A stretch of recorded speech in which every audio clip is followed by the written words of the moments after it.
Meet the new boss, same as the old boss. Uh, those are the immortal words from the Who song, Who Are You? Who are you? Who? I really want to know who. Well, anyways, the crime drama CSI, the original CSI, not one of the spin-offs, uses that theme song, and I guess the idea is, who is this murder suspect? Who really killed so and so? And they use science and all kinds of things, abductive reasoning, which is what I'm really wanting to talk about in this video, to decide who the killer was. Well, there was a couple shows that I was watching recently, a couple episodes of CSI, and in this one episode, there was a murder at a construction site, and the murder was very elaborately planned out so that it would look like it was an accident. Construction sites are dangerous places to work, so people do have accidents, especially when you're working up high, like this person was. He was electrocuted and fell to his death, but it was made to look like it was an accident. And I think there was some heart. Had some kind of heart disease as well, so they threw a heart attack into the mix. But the people on the crime scene investigation team in the program were thrown off. They thought that it was an accident, but the leader of the team, detective, I guess, Grissom, he didn't believe that it was an accident, so he's trying to figure out every minute detail of what could have happened. And sure enough, at the end, they did find somebody who wanted this person dead. They had a motive. They were arrested and brought to trial, and they were indeed guilty of planning the elaborate murder of this construction worker. So on the show, CSI, Grissom's partners are saying, no, you're spending too much time on this case. It's just an accident. I mean, nobody would go to all this trouble to make things so elaborate, to pull off a murder of this a death of this type. But he didn't believe it. So he kept investigating, and eventually the criminal was brought to justice. Okay, well, about the same time this show was on, it was like a marathon where they'll show multiple episodes back to back. There was a girl who lived in a college dormitory. She was going to college. She mysteriously disappears. They take all these different leads. They have all these clues, but they all end in a dead end. And then the Detective Grissom appealed to something which always makes me break out in a rash when I hear about it, and that is chaos theory. Now, there's nothing wrong with chaos theory. Chaos theory is a perfectly good branch of science, or perhaps a bridge, an interdisciplinary bridge connecting sciences together, and it has done a lot of good. However, along with quantum mechanics, I think nothing has done more harm in pseudoscience than chaos theory. People that don't know a lot about it will appeal to it to explain things, but they really don't know what they're talking about. So that seemed to be what Grissom was doing on this show. What he said was, well, maybe this person is just really unlucky. Maybe a lot of things happen to her that are highly unlikely, and it was just one big accident. And they ended up not pursuing the case. They ended up not investigating anybody. The impression seemed to be that it really was an accident left by the producers of the show, or the script, the way the script was written. So, um, for example, she leaves her dormitory suddenly, um, and ends up in a garbage dump. Her body is in a garbage dump, or where they'll take and compress everything together. Um, so what happened was, there was she went to empty her trash. There was something wrong with the door. There's a bale that a trash chute, because she's up on, like, I don't know, the fifth floor or something of the dormitory. The chute goes down to the garbage bin. Um, the door's stuck on that. As she's fighting with the door, she drops her garbage pail down the chute. She goes down to get it. It's raining. Somebody's driving by without breaking the law. They're not intoxicated or anything, but they just can't see because it's dark out. And they hit the garbage bin. It crushes her body against the wall. Then her body falls into the bin. Then the garbage truck comes and picks it up. So there's no laws being broken at any point. There's even like a prank, a college fraternity prank where they cover up the camera so nobody can see what's happening to the girl at the garbage bin. And it was just so far-fetched that nothing like that would probably uh, ever happen in real life. So as I'm watching this, I'm thinking, well, now in the other show, there was something that was equally implausible, but they ended up concluding that it was foul play.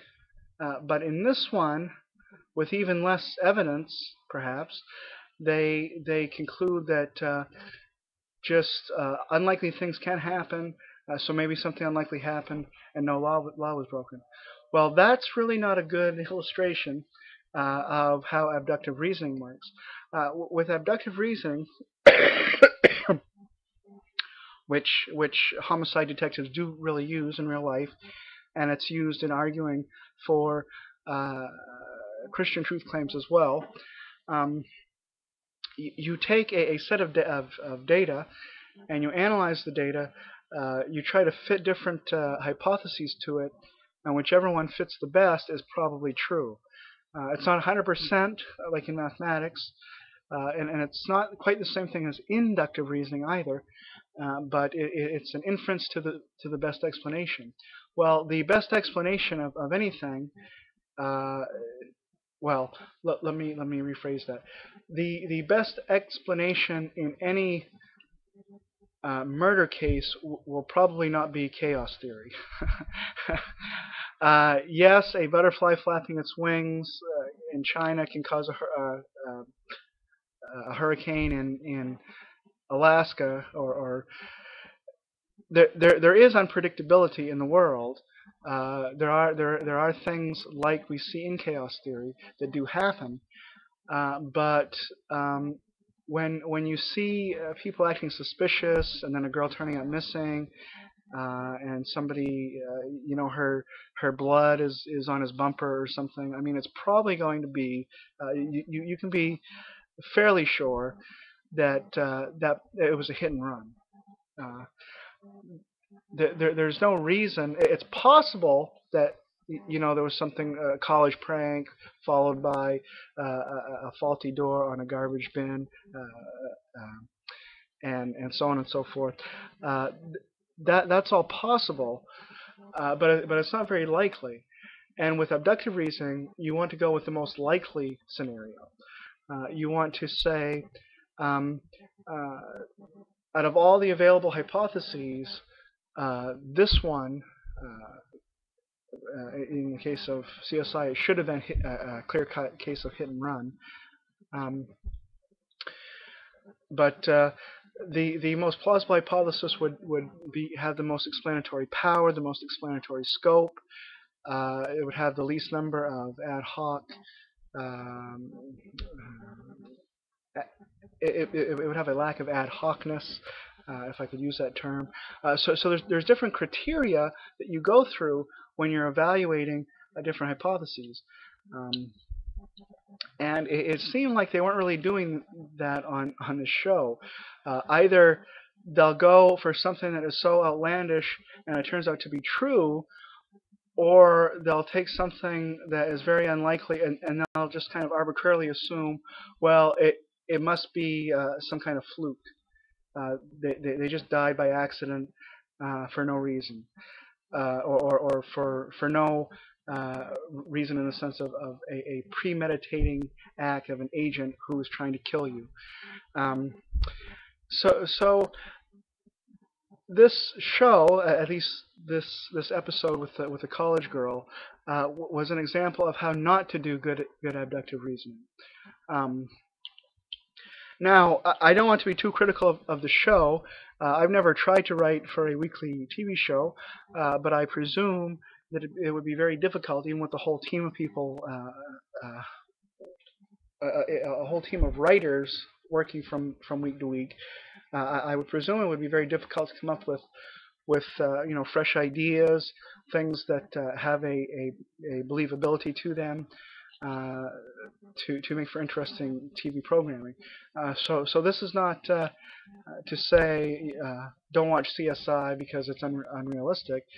It's just I thought that was a good illustration of of not doing good abductive reasoning. All right, well, let me know what you think. In Christian apologetics, which is what most of my videos on here are about, defending the Christian faith at an intellectual level. Um, I guess the most common area for an abductive argument would be with the resurrection of Jesus, the so-called minimal facts approach. There are things that we know from history, even people that aren't Christians, people that are historians that are Jewish, that are don't disbelieve in God altogether. They're atheists. Will admit certain things like Jesus was crucified. Jesus really existed. Jesus was crucified. Jesus was buried in a tomb. And when you take all the facts together, the tomb was found empty. Um, the disciples believed that they saw Jesus alive after he had died. Um, they were willing to die for that belief. When you take all these together, the explanation that has the most explanatory scope and explanatory power and is the least ad hoc and that meets all of the criteria that an abductive uh, uh, argument should have to be the best explanation. The inference from the data surrounding the alleged resurrection of Jesus, the inference to the best explanation from that data is to the um, claim of Christianity that Jesus did rise from the dead. So that's an application of abductive reasoning. Just so give you an idea of why I'm talking about CSI and all these kinds of things. Well, let's hear from you what you think about those episodes if you saw them, or about the minimal facts approach, abductive case for the resurrection. Anything that I said in this video, please comment on it, especially if you disagree with me. Thanks for watching. Shalom out.